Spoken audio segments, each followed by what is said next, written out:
साथियों नमस्कार। आज हम बात करेंगे एल्कीन के महत्वपूर्ण गुणधर्मों की। ये परीक्षा की दृष्टि से बहुत महत्वपूर्ण है और इसमें हम सबसे पहले बात करते हैं योगज अपक्रियाओं की, यानी जो एडिशन रिएक्शन है उनकी बात करेंगे। तो हम सबसे पहले बात करें हाइड्रोजन के एडिशन की, हाइड्रोजन के संयोग की। तो जैसा कि आप जानते हैं, एल्कीन संतृप्त हाइड्रोकार्बन्स हैं और इनमें डबल बॉन्ड पाया जाता है। सामान्य परिस्थितियों में हम निकेल, प्लेटिनम या पैलेडियम उत्प्रेरक की उपस्थिति में एल्कीन पर हाइड्रोजन का योग करेंगे तो हमें एल्केन प्राप्त होगा। यानी इसमें एक हाइड्रोजन इस कार्बन में जुड़ेगा, दूसरा हाइड्रोजन इस कार्बन में जुड़ेगा और ये डबल बॉन्ड टूट जाएगा। इस तरह से ये एल्केन प्राप्त होगा। अब हम बात करें हैलोजन के योग की। तो जो हैलोजन होती हैं, आपको पता है हैलोजन क्लोरीन, ब्रोमीन, आयोडीन होती हैं और ये मुक्त मूलक अपक्रिया दर्शाती हैं। और इसमें जब एल्कीन से इसका योग होता है तो ये इलेक्ट्रॉन स्नेही योगज अपक्रिया यानी इलेक्ट्रोफिलिक एडिशन रिएक्शंस देते हैं। और इसमें जो दोनों कार्बन होते हैं जो डबल बॉन्ड से जुड़े होते हैं, उनमें एक एक हैलोजन जुड़ जाती है। जैसे यहाँ पे हम ब्रोमीन जल से यदि हम एथेन की क्रिया कराएं और ये एथेन क्या में है, CCl4 यानी कार्बन टेट्राक्लोराइड में घुली हुई है, तो इसका जो ब्रोमीन जल का जो लाल नारंगी रंग होता है वो तुरंत ही लुप्त हो जाता है।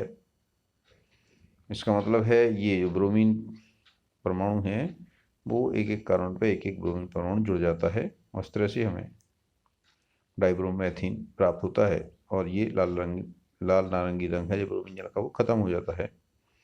ये असंतृप्तता की परीक्षण में प्रयुक्त होता है। हम इस रासायनिक क्रिया से हाइड्रोकार्बन की असंतृप्तता का परीक्षण करते हैं और इससे हमें पता होता है कि ये जो हाइड्रोकार्बन है कैसा है, असंतृप्त है। यदि ये संतृप्त होता तो इसका जो रंग है वो लुप्त नहीं होता, अर्थात ब्रोमीन उससे क्रिया नहीं करती। क्लोरीन से भी यदि हम किसकी क्रिया कराएं तो क्लोरीन भी डबल बॉन्ड से जुड़े कार्बन पर एक एक परमाणु जुड़ जाता है। यहाँ पे देखिए, प्रोपीन से क्लोरीन की क्रिया कराने पे 1,2 डाइक्लोरोप्रोपेन प्राप्त होता है।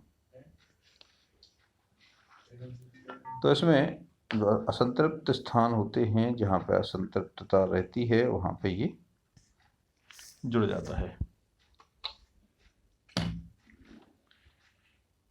अब हम तीसरे गुण की बात करेंगे, हाइड्रोजन के हैलाइड्स का संयोजन। तो हाइड्रोजन के जो हैलाइड्स होते हैं यानी HCl, HBr और HI, ये H आयन और हाइड्रोजन आयन देते हैं। तो ये भी जो पाई बंध वाले जो इलेक्ट्रॉन होते हैं उन पर आक्रमण करता है। H आयन डबल बॉन्ड पर जो पाई इलेक्ट्रॉन होते हैं वो गतिशील होते हैं और उन पर आसानी से आक्रमण कर देता है। इस तरह से ये भी एक इलेक्ट्रॉन स्नेही योगज अपक्रिया है। जैसा कि आप ऊपर देख चुके हैं, इसमें भी ब्रोमीन के साथ क्रिया करने पे यहाँ पर भी यही होता है। यहाँ पर भी इलेक्ट्रॉन स्नेही योगज अपक्रिया है। तो इसमें चूंकि जो हाइड्रोजन और ब्रोमीन में हमको एक धनावेश मिलता है और दूसरा ऋणावेशित पार्ट मिलता है, तो यदि ये सममित एल्केन पर है तो यानी डबल बॉन्ड के दोनों ओर समान कार्बन परमाणु हैं, तो ऐसे में तो किसी एक पे H जुड़ जाएगा और दूसरे पे Br यानी दूसरे पे हैलोजन जुड़ जाएगा, कोई अंतर नहीं पड़ेगा। जैसे आप एथीन पे HBr का योग करेंगे तो CH3CH2Br बनेगा, यानी एक पे ब्रोमीन और एक पे हाइड्रोजन। आप यहाँ इस पे देखिए ब्यूटेन 2 पे देखें, ब्यूटेन पे, तो इसमें भी दोनों ओर समान है, इसीलिए एक एक एक H इस पे जुड़ जाएगा तो Br इस पे जुड़ेगा, या फिर Br इस पे आ जाएगा तो H इस पे जुड़ जाएगा, तो दोनों में कोई अंतर नहीं है। तो जो सममित एल्केन है इस पे तो एक पे हाइड्रोजन जुड़ जाए, एक पे हेलोजन जुड़ जाएगा, तो उसमें कोई ज़्यादा अंतर नहीं आएगा। लेकिन यहाँ पे इम्पोर्टेंट है असममित कार्बन पर, यानी जो डबल बॉन्ड है उसके दोनों ओर के जो समूह हैं वो अलग अलग हों। जब इस पे योग होता है एल्कीन पे, असममित एल्कीन पे योग होता है, तो इससे दो उत्पाद बनने की संभावना हो जाती है। यहाँ पे देखिए ये प्रोपीन पे हम HBr का योग कराएं तो प्रोपीन में देखिए डबल बॉन्ड वाले कार्बन में इसमें एक हाइड्रोजन है, इसमें दो हाइड्रोजन है, यानी ये असममित कार्बन, असममित डबल बॉन्ड हो गया, असममित एल्केन होगी। तो इसमें या तो एस पे भी आ जुड़ेगा, तो ये प्रथम उत्पाद बनेगा 2 ब्रोमोप्रोपेन, या फिर ब्रोमीन दूसरे वाले पे जुड़ेगा तो ये बनेगा 1 ब्रोमोप्रोपेन, यानी यहाँ पे दो उत्पाद बनने की संभावना है। एक तो आपका 2 ब्रोमोप्रोपेन बनेगा या फिर 1 ब्रोमोप्रोपेन बनेगा। अब इनमें से कौन सा बनेगा, इसके लिए असममित एल्किनों का योग की बहुत सी अपक्रियाओं का अध्ययन किया और 1869 में मार्कोनिकॉफ ने एक नियम प्रतिपादित किया, यानी जिस सन में महात्मा गांधी का जन्म हुआ था भारत में, उस समय इनने मार्कोनिकॉफ ने नियम दिया था। ये इनके नियमानुसार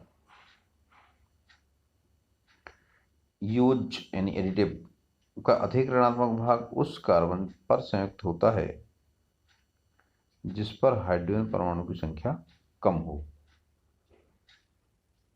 यानी ऋणात्मक भाग कहाँ जुड़ेगा, जहाँ पे हाइड्रोजन की संख्या कम हो।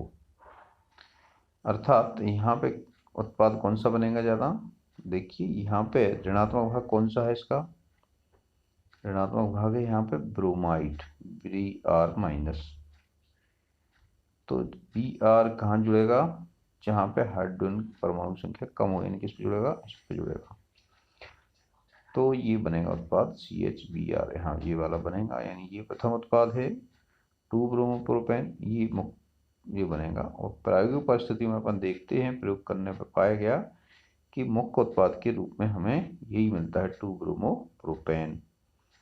इस तरह से ये मार्कोनिकॉफ का नियम हो गया।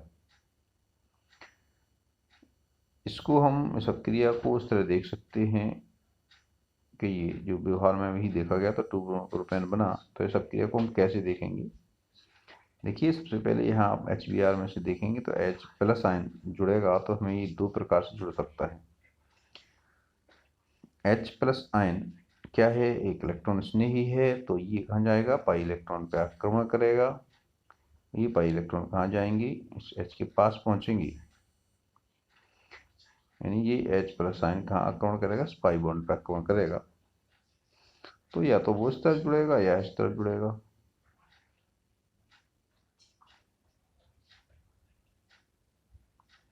यदि ये H इस पे जुड़ जाएगा तो क्या बनेगा, CH2+ आयन यहाँ बनेगा, क्योंकि जो सांझी का इलेक्ट्रॉन है वो कहाँ जाएगा, इधर पहुंचेगा और यहाँ पे H जुड़ जाएगा, तो ये CH3 CH2 CH2+ आ जाएगा, यानी ये जो कार्बोकैटायन बनता है, जो कार्बोधनायन बनता है, वो प्राथमिक कार्बोधनायन बनेगा। या तो ये प्राथमिक कार्बोधनायन बनेगा, यानी ये जो H आयन है वो कहाँ जुड़ेगा, इस वाले कार्बन में जुड़ेगा, और यहाँ से जो यहाँ पर जो डबल बॉन्ड का इलेक्ट्रॉनिक में है वो इधर पहुंचेगा,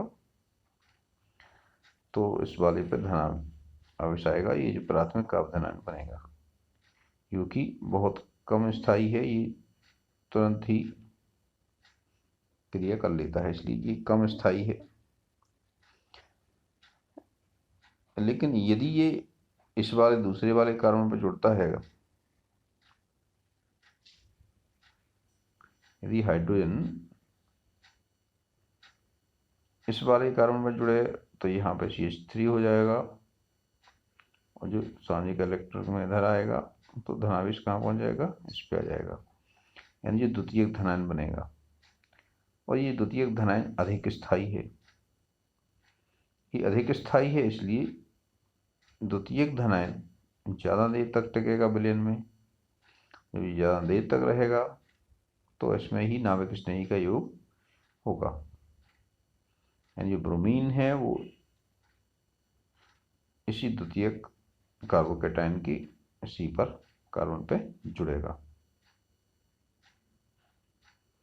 और हमें 2-ब्रोमोप्रोपेन मुख्य उत्पाद के रूप में प्राप्त होगा।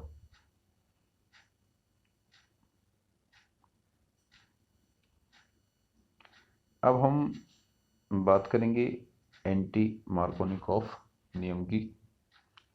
चलिए अगले भाग में ये बात करेंगे हम।